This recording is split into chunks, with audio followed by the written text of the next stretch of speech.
예, 안녕하세요. 백업부동산 스토리의 미네입니다. 자, 금일은 건설주택연구원에서 나온 건설 동향에 대해서 한번 살펴보도록 하겠습니다. 2019년도 2월 25일자로 나온 내용이고요.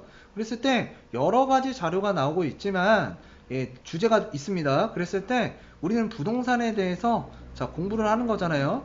분위기를 파악하는 거고요. 그랬을 때 부동산 부분을 집중적으로 볼 거고요. 오늘은 위험성에 대해서 살펴볼 거예요. 위험성. 그런데 지금 건설 동향, 지금 건설주택산업연구원이거든요. 그래서 건설에 관한 시행사, 시공사 이쪽 부분에서 바라보는 위험성이고요.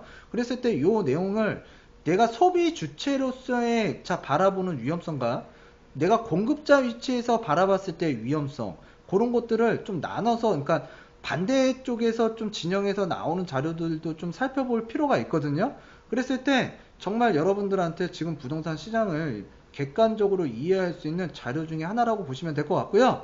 이런 자료들 건설주택 산업연구원에 들어가시면 매주 나와요. 그랬을 때 저도 꼭 살펴보는 자료니까요. 여러분들께서 정말 부동산에 관심이 많다고 하신다면 이런 자료를 보시는 게 여러분들한테 도움이 많이 되십니다.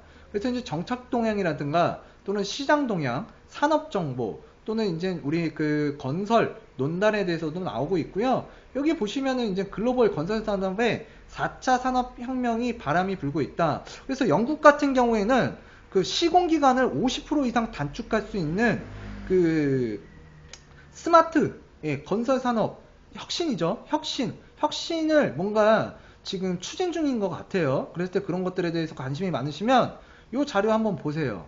뭐 간단하게 나와 있습니다. 이해하기도 굉장히 쉽고요. 자, 그래서 오늘 부동산 위험성에 대해서 한번 살펴보고자 하는데요. 뭐 여기 보시면은 지금 중간중간에 그 지역균형 발전 정책의 추진과 동향, 그래서 제4차 국가균형 발전 5개년 계획, 그 5개년 계획이 어떤 방향으로 추진되는지, 또는 지역 인프라가 균형적으로 공급 방안 제시는 하고 있는데 어떤 부분이 미흡해서 어떤 부분을 보완할지에 대해서도 간략하게 정말 잘 나와 있습니다. 그래서 전반적으로 거시적으로 이해할 수 있는 자료라고 보시면 될 것 같고요. 그리고 여기에서 잠깐 내려가다 살펴보면 그 제4차 국가 균형 발전 5개년 계획 전략 및 핵심 과제입니다. 그랬을 때 이제 9개 핵심 과제가 나와 있는데 이 부분에 대해서도 여러분들께서 핵심 키워드가 이게 지금 현재 관계부처는 어느 관계부처, 그래서 이 관계부처에 대해서 한번 접속을 하셔가지고 이런 뭐 예를 들어서 이제 도시재생 뉴딜이라든가 그 국토교통부 들어가면 도시재생 뉴딜 한번 쳐보세요. 그럼 도시재생이라는 게 어떤 내용인지 여러분들이 이해를 하시고 접근을 하신다 그러면 제가 이전에도 말씀드렸던 뭐 대규모 방식의 재개발 사업처럼 뭔가 진행되는 것이 아니라 이제 나름대로 지역적 장점을 살린 그 장점을 살린 부분으로 도시를 말 그대로 다시 재탄생시키겠다, 재생시키겠다라는 내용인데요. 제가 지금 보고 있는 자료가 하나 있습니다. 그랬을 때 도시재생에 관한 부분인데 한 850페이지 정도 되는 것 같아요. 이거 850페이지 보는데 시간 정말 많이 걸려요. 그렇기 때문에 저도 시간을 짬짬이 내서 쪼개서 보고 있고요. 자, 이런 내용들을 봤을 때, 이런 내용을 파악하고 있을 때 제가 여러분들에게 뭔가를 얘기를 할 수도 있는 거고 근거를 가지고 저도 확신 있게 얘기할 수가 있어요. 근데 뭔가 이런 자료도 없는데 뭔가 이런 자료 팩트도 잘 안 보시는 분들이 대충 얘기하시는 분들이 있어요. 예. 그랬을 때 여러분들도 도시재생에 대해서 관심이 있으시다면 이 내용을 꼭 보시고요. 일단 투자라는 걸 하고 싶으시다면 이런 보고자료 정말 많이 보셔야 됩니다. 자, 그리고 이제 인구 감소 지역을 거주 감소 지역으로 개발한다. 자, 그래서 지금 우리가 저출산 고령화 문제도 닥쳐 있고요. 그래서 미래에는 저출산이기 때문에 주택을 사줄 사람이 없다. 그렇기 때문에 주택 가격은 폭락한다. 이게 폭락론자의 시각에서 바라본 그 주택 그 위험 요소고요. 근데 제가 봤을 때에는요. 도시 지역이냐 농어촌 지역이냐에 따라서 확실하게 구분을 짓고요. 문명이 제가 말씀드리겠지만은 세상이 종말하지 않거나 대한민국이 폭삭 망하지 않는 이상 경제활동은 해야 되고요. 주택은 필요한 거예요. 그랬을 때 사람들이 일을 할 수 있고 소득이 발생되는 도시지역으로 점차적으로 모이게 될 거고요. 그거는 저출산이어도 분명히 도시지역으로 자, 먹고 살기 위해서 모일 거예요. 그랬을 때 농어촌 지역 같은 경우에는 자, 인구가 감소가 될 거고요. 분명히 빈집이 발생될 수 있다라고 저도 판단을 하고 있습니다. 그렇지만 도시 지역과 농어촌 지역이라든가 이 지역적 특색을 일자리 특성을 자, 이해하지 못한 상황에서 무조건적으로 빈집 사태가 일어날 거다라고 생각하면서 예, 우리가 뭔가 신호를 잘못 받아들이게 되면은 여러분들께서 좀 부정적인 내용만 접하시는 거예요. 그래서 뭔가 정보를 내가 이렇게 조각조각 내서 좀 살펴볼 필요도 있고요. 조금 핵심적인 키워드, 뭔가 이런 핵심적인 내용들을 여러분들을 중심으로 해서 자, 이러한 자료들은 이제 행정안전부라든가 농림축산식품부에 가시게 되면 뭐 자료라는 게 있을 거예요. 논문이라든가 그것들을 보시면은요, 정말 예, 그 우리가 거시적으로 생각하지 않고 뭔가 세분화가 된 내용에 대해서 여러분들이 좀 구체적으로 살펴보실 수가 있습니다. 자, 그래서 이제 우리가 이런 자료들이 있다라는 거 알아두셨으면 좋겠고요. 자, 금일 우리 부동산에 대해서 제가 살펴본다 그랬잖아요. 우리는 관심사가 부동산입니다. 그래서 시장 동향, 부동산의 시장 동향을 살펴볼 건데, 자, 글로벌 시장을 통해서 본 서울 주택 시장의 위험 성향에 대해서 지금 건설주택연구원에서 예, 지금 자료를 하나 발표를 했고요. 지금 최근에 이제 중간 정말 요 내용을 보시면은 급격한 가격 상승으로 피로도가 누적이 됐다. 이거 다들 공감 가시죠? 예, 그리고 이제 봄철 시장, 봄철에 보통 이사 많이 하잖아요. 그쵸? 전세든 매매든. 자, 봄철 시장 추이를 지켜보며 하강을 대비해야. 그러니까 지켜는 보되 뭐로 보는 거예요? 상승 포커스로 봅니까? 지금 하락 포커스로 봅니까? 지금 하강을 뭔가 준비는 해야 된다.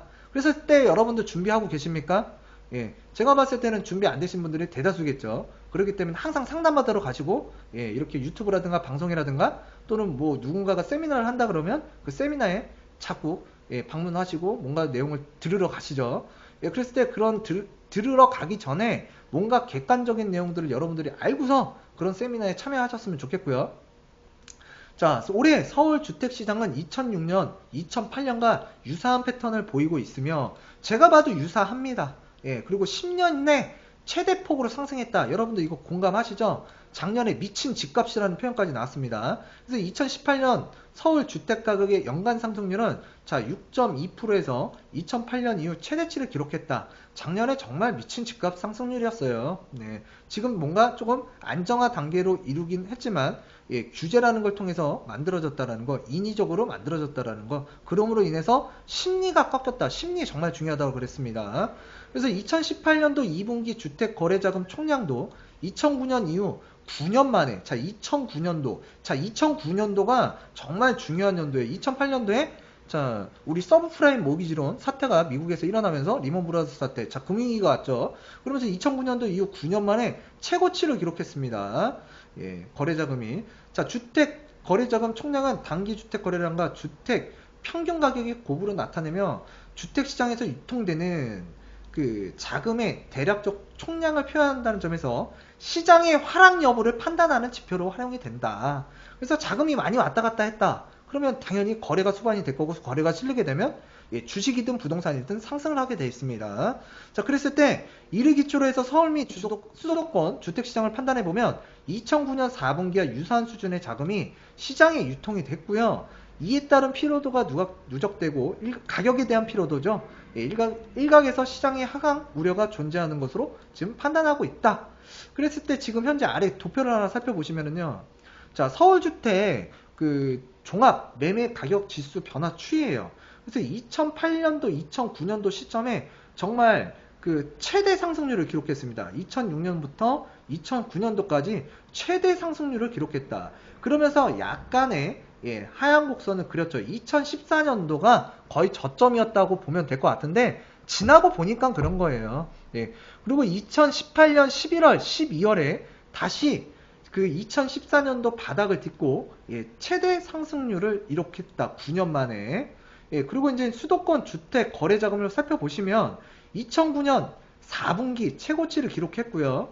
그러면서 이제 우리가 그 2014년도 15년도까지 침체기를 갔다가 2014년도 15년도부터 2019년 현재까지 예, 그 최대 상승폭을 예, 만들어낸 거예요. 주택거래자금 총량이 많이 늘어났다. 그러니까 거래자금이 늘어나게 되면 부동산 가격은 상승을 한다 라고 이렇게 나와 있다고 보시면 될 것 같습니다. 예. 누구도 부정할 수 없죠. 예, 헛소리 하시면 안 됩니다. 자, 거래자금 총량의 등락 추이는 자, 영국과 미국에서도 자, 유사하게 나타났으며 자, 영국과 미국에서는요. 2017년도 우리보다 조금 선행해서 움직였습니다. 좀 더 일찍 움직였고요. 2017년도 이후 하락세가 완연하다. 그래서 미국과 영국 자, 역시 경기 화랑이 있었던 금융위기 직전에 거래 자금이 최대치를 기록한 이후에 그러니까 2009년도에 미국과 영국도 최대치를 기록했습니다.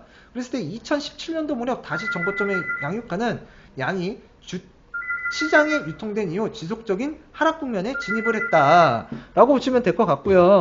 그리고 이제 이는 우리보다 앞선 추세로 국내 시장 역시 2018년도 2분기 이후 하방 예, 압력이 작용하고 있고 실제 동일지수에서도 하락세가 나타나는 만큼 주의가 필요하다. 그렇기 때문에 영국과 미국의 주택과 좀 유사하게 가고 있다라는 거예요. 그랬을 때 영국과 미국이 조금 더 일찍 시장이 하락세로 전환을 했는데 우리나라도 조만간 예, 그런 방향으로 가지 않겠느냐가 지금 바라보고 이 연구 보고서에서 바라보고 있는 시선이라고 보시면 될 것 같습니다. 아, 예, 죄송합니다. 전화가 계속 와가지고요. 전화 받고서 다시 이어서 하도록 하겠습니다. 전화가 와갖고 이 부분에 대해서 막 말이 꼬이더라고요. 예, 이해해주세요. 네.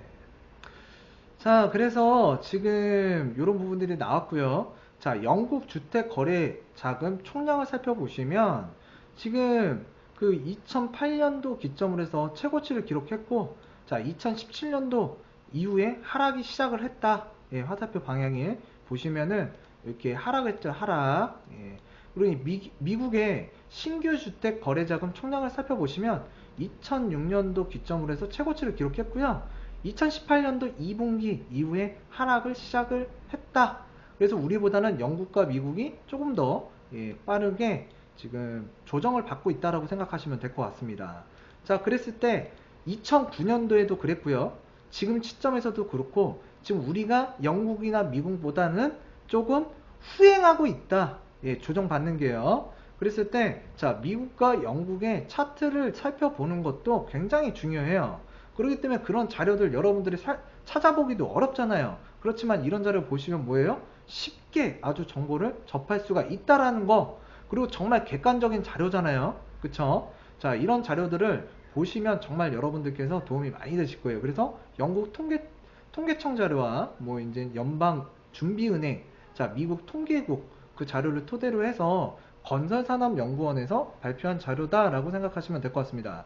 그래서 이제 다국정은행인 자 투자은행이죠. 예, IB뱅크, 자 UBS의 자 투자은행의 부동산 시장 진단지수 역시 서울을 진단했습니다. 투자뱅크에서 서울 주택시장의 위험 성향을 드러내고 있다. 그래서 UBS는 2018년도 시장 진단지수를 통해 자 홍콩하고요 런던 시장의 과열이 우려가 큰 것으로 판단하고 있다. 그래서 홍콩이라든가 런던이라든가 싱가폴, 뭐 마카오, 그 다음에 이제 우리가 그 중동에 있는 그 도시 같은 경우에 굉장히 가격 상승률이 높았어요. 우리나라만 높았던 거 아닙니다. 그렇지만 그쪽 지역에서는 지금 조정을 살짝 받고 있다. 그랬을 때 대한민국 서울이 이제서야 조정을 받고 있는데 조금 하방 리스크가 있지 않을까. 그래서 좀 위험 성향을 드러내고 있다라고 판단하는 게 지금 다국정은행인 UBS 예, 생각이라고 보시면 될 것 같고요.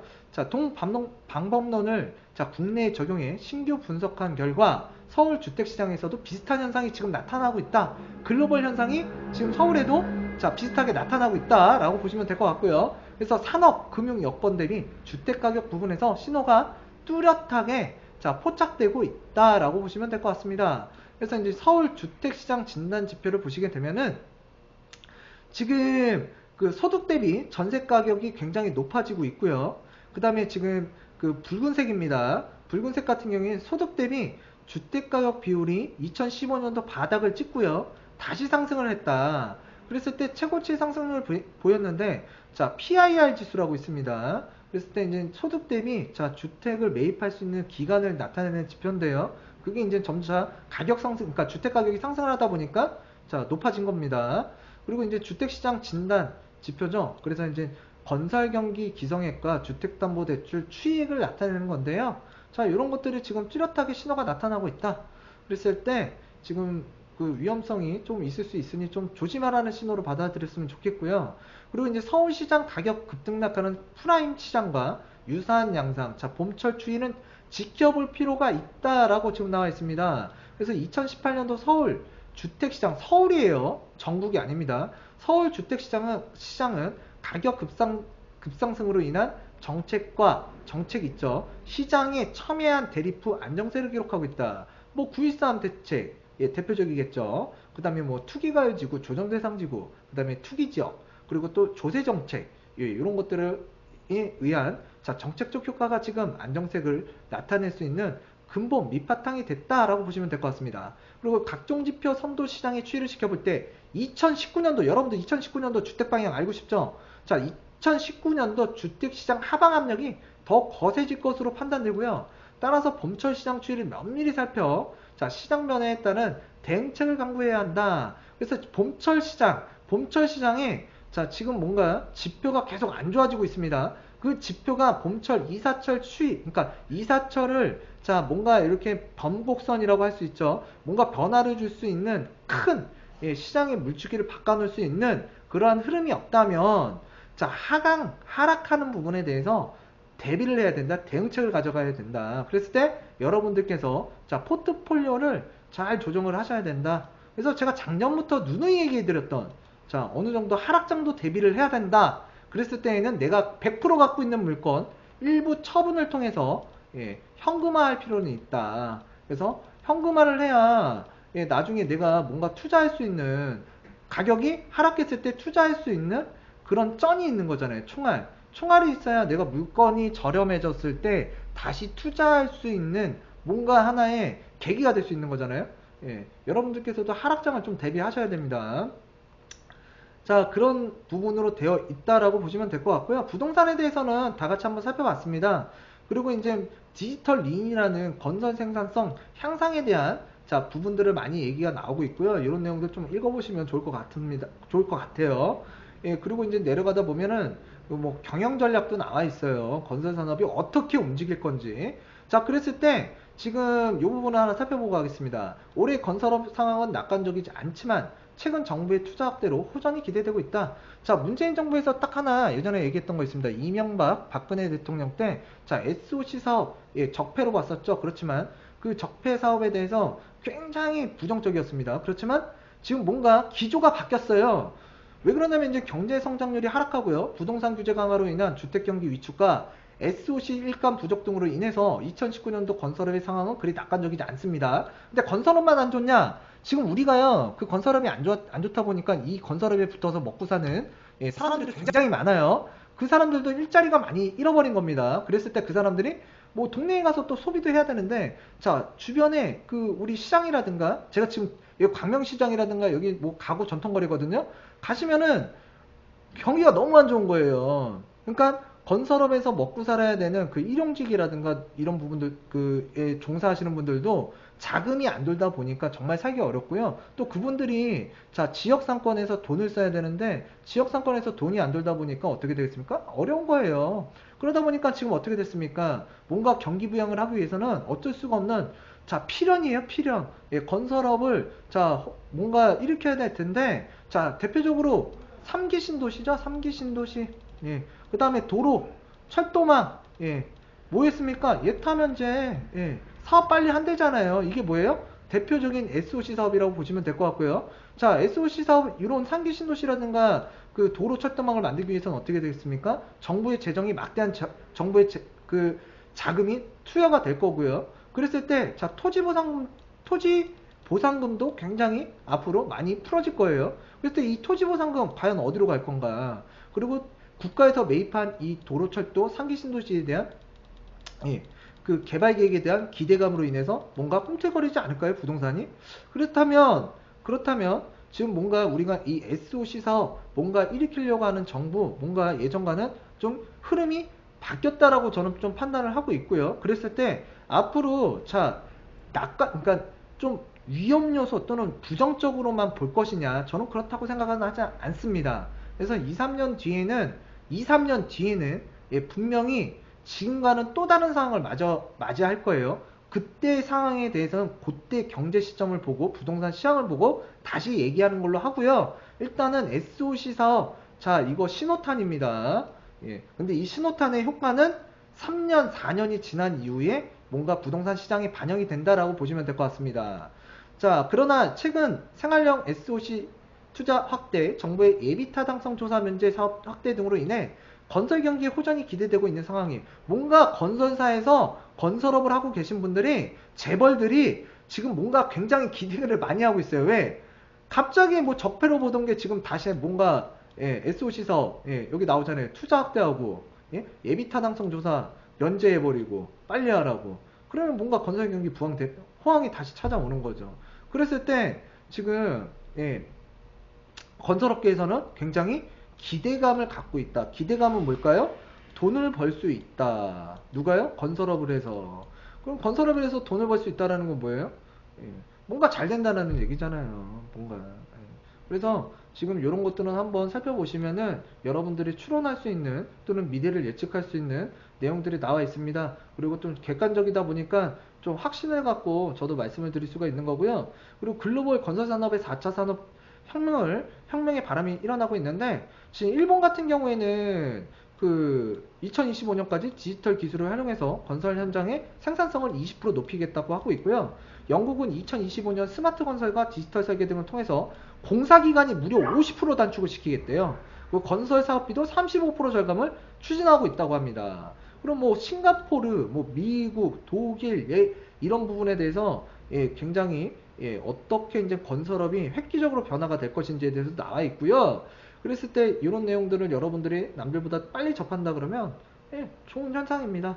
그래서 지금 부동산에 대해서 금일 위험성에 대해서 한번 살펴봤는데, 자, 그러니까 결론을 말씀드리면 미국과 영국보다는 일단 후행하고 있는 대한민국 서울시장이고요. 서울 주택시장이고요. 자, 그 부분에 대해서, 자, 글로벌 투자뱅크가 UBS 은행에서 서울에, 자, 리스크를 조금 염두에 두어야 된다는 뉘앙스의 보고서가 나왔다.